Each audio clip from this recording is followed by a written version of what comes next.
How to use Snapdrop.net to transfer files wirelessly. Now in this video, I'm going to show you how to use Snapdrop to transfer files wirelessly without using any wires. So of course, all you have to do first from your PC or from your laptop is head over directly into Snapdrop.net's official site. In this, you can definitely use your preferred web browser, but on this video, I'm going to be using Google Chrome.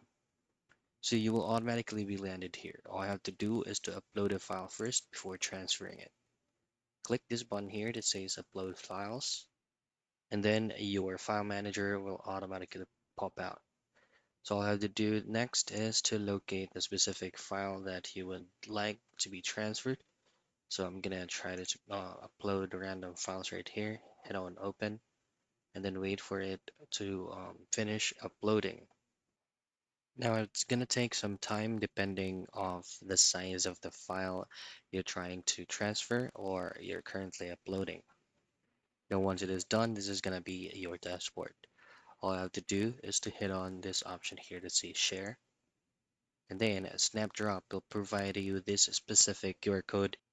You can either scan this QR code right here from the file or copy this specific link and then pull it up on other device web browser.